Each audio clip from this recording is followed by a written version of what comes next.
Un garçon de 13 ans, Noah Diallo, souvent perdu dans ses pensées pendant les cours, fut soudainement interpellé par son professeur.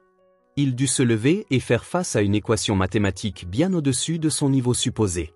Ses camarades de classe, certains riaient, d'autres le regardaient avec scepticisme, mais ce qu'ils ignoraient, c'est que Noah, debout devant le tableau, cachait un génie mathématique insoupçonné. Le soleil de midi projetait des rayons lumineux à travers les fenêtres de Westbridge Middle School. C'était le début de l'automne à Chicago, et les salles de classe bourdonnaient du faible murmure des élèves discutant et du raclement des chaises sur le sol en linoléum. La salle 204 ne faisait pas exception.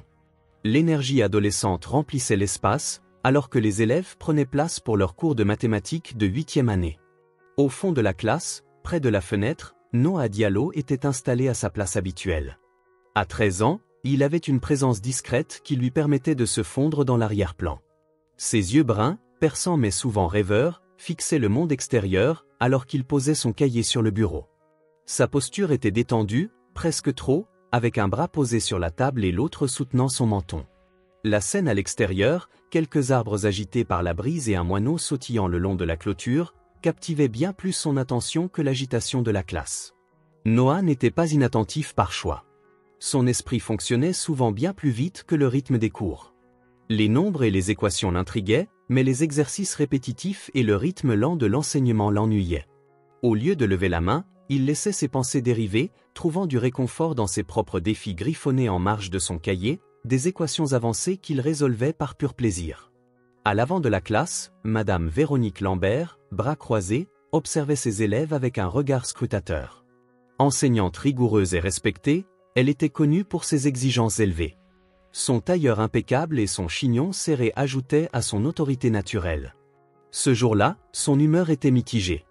Les résultats du dernier test de mathématiques étaient sous ses yeux, et la majorité des élèves avaient eu des difficultés. Elle appela les noms un à un, rendant les copies avec de brèves remarques. « Bon travail », disait-elle à certains, et à d'autres, « Tu dois revoir tes bases ».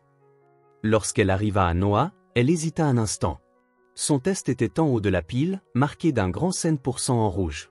Ce n'était pas la première fois qu'il excellait, mais son attitude en classe la laissait perplexe. « D'accord, écoutez-moi », dit Madame Lambert d'une voix ferme, interrompant le bavardage général. « Beaucoup d'entre vous ont encore du mal avec des concepts que nous avons vus depuis des semaines. » Noah, à peine attentif, posa son menton sur sa main, ses yeux se tournant de nouveau vers la fenêtre.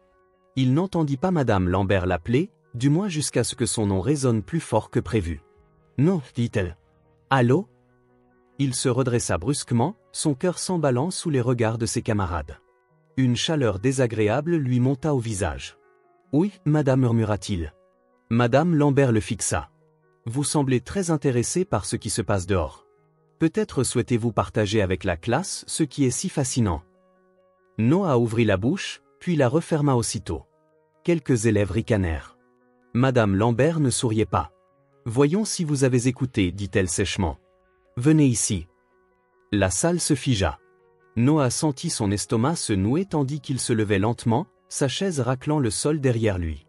Des murmures fusaient. « Il va se ridiculiser », chuchota quelqu'un. « Il ne sait même pas ce qui se passe », ajouta un autre dans un éclat de rire étouffé. Noah déglutit avec difficulté.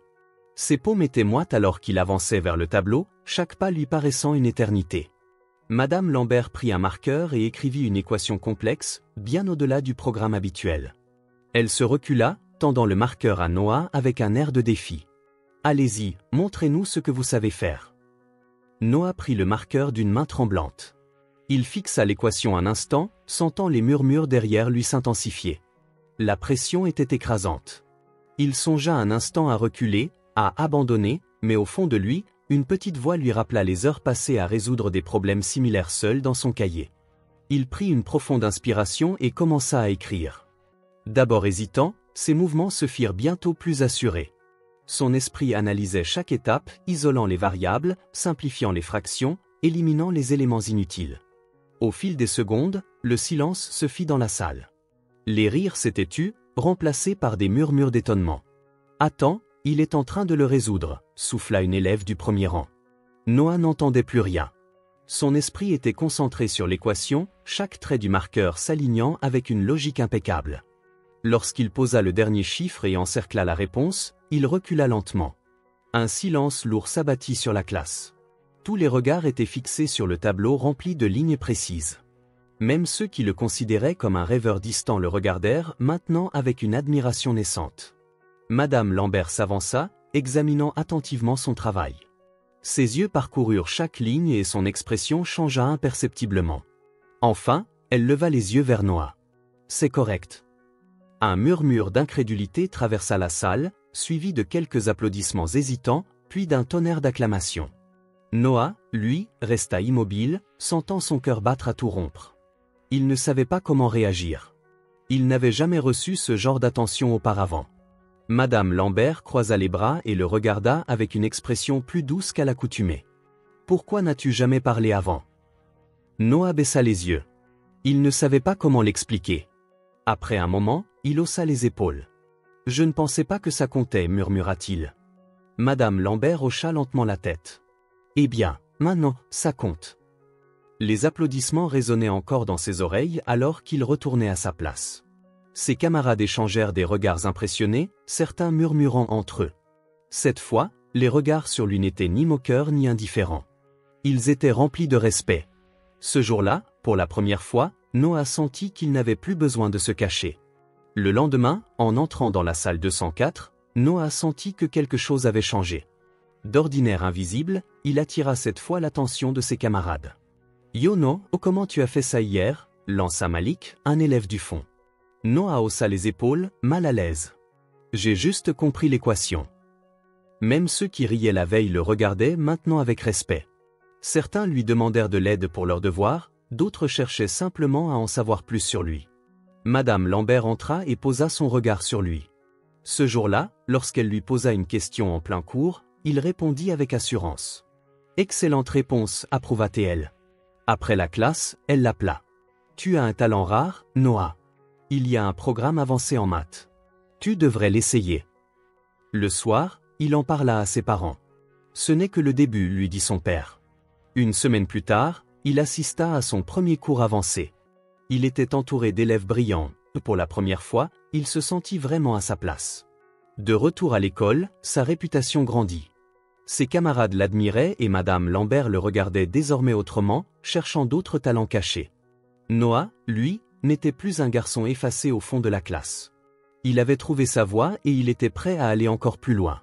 Si ces histoires vous touchent, alors imaginez plonger encore plus profondément dans des récits inspirants et bouleversants.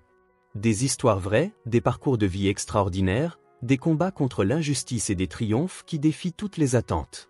Découvrez Je sais pourquoi chante l'oiseau en cage de Maya Angelou, Une vie de Simone Veil ou encore Nelson Mandela La couleur des sentiments, des témoignages puissants de résilience et de courage.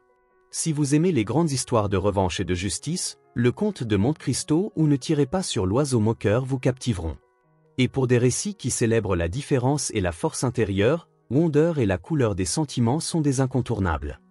Vous trouverez tous ces livres en description de la vidéo. N'hésitez pas à cliquer pour les découvrir et vous laisser emporter par ces histoires qui résonnent avec celles que nous racontons ici. Ce sont des liens d'affiliation, c'est-à-dire que si vous achetez un livre en passant par un lien, nous toucherons une petite commission, ce qui aide la chaîne à se développer. Nous vous en remercions d'avance. Avant de partir, dites-nous d'où vous regardez cette vidéo dans les commentaires.